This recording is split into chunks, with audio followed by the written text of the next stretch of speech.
I'll be honest with you. When you first started that your answer, I was like, bro, there's no way there's an argument for that. But there is, and I don't know of any organization for education that's specific to veterans. But when I think about it, like at first glance, I think it's a great idea, right? Veterans with mental health issues, with TBI issues, on the mental health side, just the ability to accomplish daily tasks is it's more difficult for the average veteran to accomplish daily tasks with mental health versus a, nasty civilian, as we like to say. I can tell you right now, I did my undergrad at University of Maryland Global Campus. It was online. I had to be in person through like Fort Myer, which is in Arlington. I went to Quantico for a class. I went to Belvoir for a class. All those really sucked, by the way.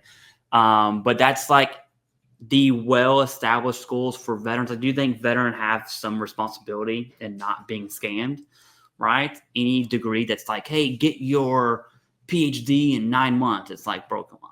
Like, what are we talking about here? But a lot of veterans do fall for that. And we're not talking about one or two. We're talking about billions of dollars. Like you can see state attorney generals going after these really large higher education institutions for billions of dollars, just siphoning on the post 9/11 GI Bill. I think it's a good example to say when federal benefits are given, scams it's a byproduct, right? Like it just happens. We see that with disability, we see it with pension, we see it with any kind of federal program, not just veteran related. But I do think overall, 90-10 rule is solid. But putting myself in the shoes of an organization who only supports veterans, that would suck. And we're thinking like higher education, formal, associate, bachelor's, master's, doctoral programs. There's also trade tools are a part of that, right? I want to know like licensing, like a pilot's license. I don't know enough about that to talk about it, but I assume there's a large veteran audience for these very niche programs, like an automotive program for veterans, right? There's all types of these small programs that honestly we just don't know about, right? And I'm curious if the small institutions would be more affected than like the University of Phoenix, right? Or like like Duke University or UNC. Obviously, they have a large private audience there, but think of you did 4 or 5 years in the military. You get out, you want to do a trade, you want to use your post 11 GI Bill. I'm thinking of someone being turned away because of, hey, we can't accept your GI Bill. You have to pay with other money, not your GI Bill money, if you want to come to the school. I'm curious if it's ever gotten to that, and that would be a point where we're like, well, hold on, let's take a look at that, right? I don't know, but I didn't think about that until you brought up your answer. Did you have anything you would add? I also wonder, what about, like, for example, the Naval Postgraduate School?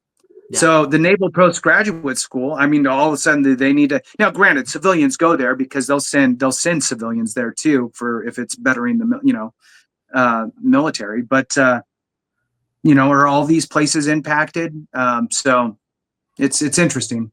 Who knows? The argument that I saw online, the ongoing debate is essentially, it just states there's an ongoing discussion and advocacy around the 90-10 rule, with some arguing that it unfairly impacts certain types of institutions and that the rule should be revisited. So not necessarily eliminated, just revisited. Let's create some carve-outs. Maybe it's, some avenues to still be able to, look, at the end of the day, Clay, veterans, right? Especially when you're first getting out, you have a specific skill set that's drilled into you. You're trained to be trainable. You can push through adversity, all those types of things. And if there was an educational institution that could hone in on that and kind of carry that forward and really build into whatever, like a diesel mechanic place, but they're also drilling in these other management factors, right? Yeah. There could be a great diesel mechanic management supervisor type institution that just takes you from the military, makes you a little more civilian, and then goes, okay, here you go, bam, leadership positions just right out the gate, working with all these mechanic places throughout the world. I mean, it seems like there should be places like that.